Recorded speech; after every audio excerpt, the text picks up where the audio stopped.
ஒரு அழகிய அடர்ந்த காடு. பெரிய மரங்கள், பச்சை புதர்கள், ஒலி எழுப்பும் பறவைகள். சூரிய ஒளி சில இடங்களில் மட்டும் வருவது போலிருக்கிறது. அந்த காட்டில் பல விலங்குகள் வசிக்கின்றன. அருகிலுள்ள பெரிய ஏரியின் ஓரத்தில் வயதான ஒரு முதலை நீரில் அரைமூழ்கி கிடக்கிறது. அது தனது பெரிய வாயை தருதூறு திறந்து மூடுகிறது. பக்கத்தில் உள்ள காகம் ஒன்று தன் கூட்டுக்குள் பறந்து செல்கிறது. பழைய நாட்கள் நினைவுக்கு வருகிறது. நான் இப்போது முதுமையாய் போய்விட்டேன். வேட்டையாட முடியாமல் இருக்கிறேன். உணவிற்காக வேறெதையாவது செய்ய வேண்டி வந்துவிட்டது. அரசன் மெதுவாக ஒரு திட்டத்தை நினைக்கிறான். அதன் பின் அருகிலுள்ள காட்டின் வழியாக ஒரு நரி ஓடிக்கொண்டிருக்கிறது. நந்தா என்ற நரி அரசனின் அருகே நின்று வாளால் மண் தூவிவிட்டு கண்களால் அரசனை திருஷ்டி செய்கிறது. அரசா, நீ இங்கேயே நிம்மதியாக இருப்பதை பார்க்கும்போது எனக்கு வேதனை வருகிறது. உன்னுடைய பழைய காலங்களை எல்லாம் நினைவு கூர்ந்தால் என்ன ஒரு வீரமாயிருந்தாய். அதெல்லாம் பழைய கதைகள். இப்போது நான் வேட்டையாட முடியாது. வயதாகிவிட்டேன். அதற்கு ஏன் கவலை? நமக்கே ஒரு திட்டம் இருக்கிறது. நீ என்னுடன் சேர்ந்தால் நாம் எளிதாக ஒரு மானை பிடிக்கலாம். நீ சொல்றது நியாயமா இருக்கிறதா? எந்த யோசனை? சின்ன என்னும் மான் மிக வேகமானது. அதை நேரடியாக பிடிக்க முடியாது. ஆனால் நான் அதை ஏரிக்கரையில் அழைத்து வருகிறேன். நீ அதன் மீது பாய்ந்தால் வேலை முடிந்துவிடும். அரசன் இதை பற்றி யோசிக்கிறான். வயதானதால் வேட்டையாட முடியாத நிலை, ஆனால் பசியை சமாளிக்க வேண்டிய நிலை.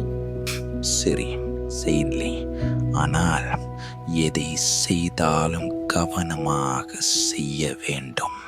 இவர்கள் இருவரும் ஒரு சூழ்ச்சியை திட்டமிடுகிறார்கள்.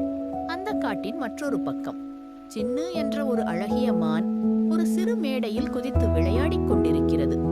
நீ ஏன் சிரிக்கிறாய்? நான் ஓடும்போது என் கால்கள் எப்படி வேலை செய்கின்றன என்று உனக்கு தெரியாது. வேகமாக ஓடுவது எனக்கு இயற்கையானது. சின்னு சுற்றி பார்க்கிறது. அருகில் நந்தா வந்து நின்று கொண்டு நடிப்பாக கவலை கொண்டது போல செயல்படுகிறது. சின்னு, நீ எப்போதும் ஓடிக்கொண்டே இருப்பாய். ஆனால் நான் உனக்காக ஒரு சுவையான தகவலை கொண்டு வந்திருக்கிறேன். என்ன தகவல்? ஏரிக்கரையில் மிக அரிய பழங்கள் விழுந்திருக்கின்றன. அவை மிகவும் இனிமையாக இருக்கின்றன. நீ வந்தால் அதை சாப்பிடலாம். நந்தா ஏன் இப்படி சொல்லிக் கொண்டிருக்கிறாள்? இது ஏதோ ஒரு சூழ்ச்சி போல இருக்கிறது. சின்னு நினைக்கிறது. ஒரு புறம் அது புதிய சுவையை அறிந்து கொள்ள ஆசைப்படுகிறது. ஆனால் மறுபுறம் நந்தாவை பார்த்தால் ஏதோ சந்தேகமாக இருக்கிறது. சின்னு மெதுவாக ஏரிக்கரைக்கு சென்று நிலத்தை கவனமாக பார்க்கிறது. அதே நேரத்தில் அரசன் முதலை தண்ணீருக்குள் மறைந்து வாயை திறக்க தயாராக இருக்கிறது. நந்தா, பழங்கள் எங்கே? எதுவும் காணவில்லை. அங்கே இருக்கின்றன, சிறிது முன்னால் செல். சின்னு மெதுவாக ஏரிக்கரைக்கு சென்று நிலத்தை கவனமாக பார்க்கிறது. அதே நேரத்தில் அரசன் முதலை தண்ணீருக்குள் மறைந்து வாயை திறக்க தயாராக இருக்கிறது. இப்போது நீ என்னுடைய உணவாகிறாய். அந்த விஷயம் ஒரே நேரத்தில் புரிந்துவிடும். சின்னு வேகமாக 2 மரங்களுக்கு இடையே பாய்ந்து அரசனின் கண்களை தடுப்பதற்காக மண் தூளியை எழுப்புகிறது. நீங்கள் இருவரும் என்னை ஏமாற்ற நினைத்தீர்கள். ஆனால் வேகம் என்பதே என் உயிர். ஓடுங்கள். நந்தா அதிர்ச்சியுடன் இருக்கிறது. அரசன் மிகவும் கோபமாகிறது. அரசன் மற்றும் நந்தா தோல்வியை ஒப்புக்கொண்டு தங்களது முடிவுகளை மறுபரிசீலனை செய்கின்றனர். அரசா, நம்ம தோற்றுவிட்டோம். இனிமேல் இந்த மாதிரி சூழ்ச்சி செய்யக்கூடாது. நம்முடைய ஆசை நம்மை முட்டாளாக ஆக்கிவிட்டது.